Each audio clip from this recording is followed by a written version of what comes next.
Joining me at this time once again, and I hope this one goes better than the last one, is one of the most dominant forces in all of championship wrestling. What's going on, Watts? How are you, man? I'm actually feeling a lot better today than the last time we spoke. So I'm doing all right. We're on the upswing. Well, that's definitely a plus. We did hear you speaking to John Roberts on Saturday's show, and I was a little bit jealous because you didn't hang up in his face. But I know what to talk about and what not to talk about. So let's get right to it. Let's talk about Miguel. He attacked you, hit you in the knee with a crowbar, and I know that you cannot wait to get your hands on him. Yeah, Miguel, the problem with guys like that is that, they start something, but they don't finish it. So if you're going to take a crowbar to my knee, you need to finish the job. And unfortunately for Miguel, he did not come close to finishing the job. In fact, he only swung the crowbar at me one time. Now, if you're going to hit someone with a crowbar, you might as well use that crowbar to its fullest extent. Instead, he hit me one time in the back of my leg. Thankfully, he didn't get my knee. He just got the meat. He got like right above my kneecap from behind. So it's just that's like tendons and meat there, but nothing, no structural damage. So Miguel, all you succeeded in doing was pissing me off. But Watts, do we know why? Why would Miguel do this? He begged you to come. He had something to talk to you about. And I know you guys have known each other for a long time just based off your interview with John Roberts the other day. But, why? If I had to venture a guess, I'd say that he's trying to make a name for himself at my expense. And I just don't know if that's a wise move on his part. I know what it's like to be in his position. You're new into the business and you don't have a lot of eyes on you yet, and you want to make a splash. And he thought that, hey, why not go after the king of the jungle and become the new king myself? And he thought he could accomplish that by taking me out. And all he did was piss me off. So Miguel better watch his back.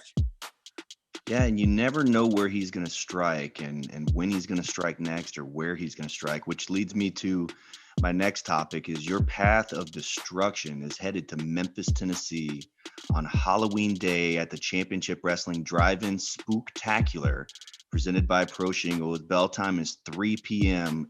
Is there a chance that Miguel could follow you to Memphis for this?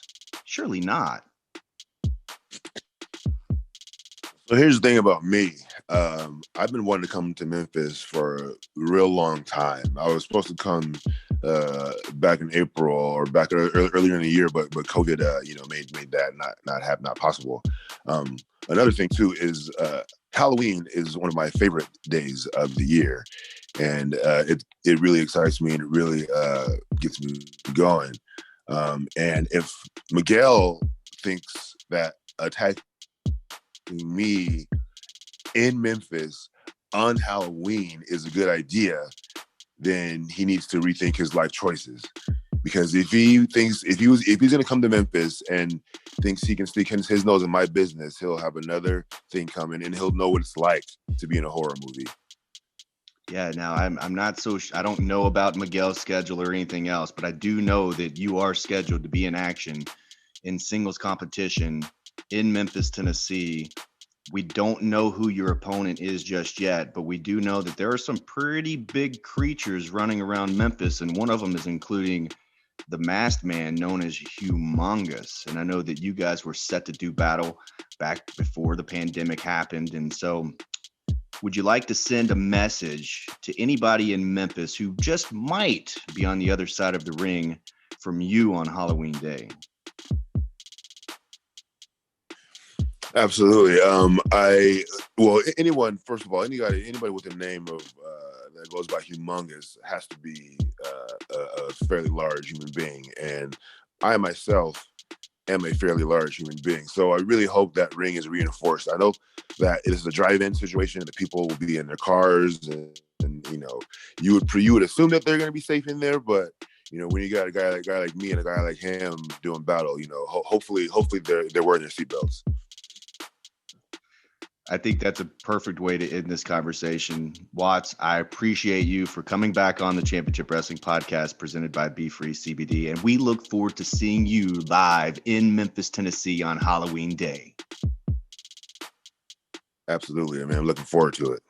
Dustin and Maria Starr here to invite you to the Championship Wrestling Drive-In Spooktacular presented by Pro Shingle Halloween Day at 3 p.m. Watch pro wrestling from the comfort of your own car. One low price gets your carload in for all the action, including Halloween candy, food trucks, kids Halloween costume contest presented by Party Works, and more. AEW's Marco Stunt and Peter Avalon will be in action, plus your Saturday morning favorites. Tickets benefit the Hero Empowerment Center. Get yours today at championshipwrestlingmemphis.com.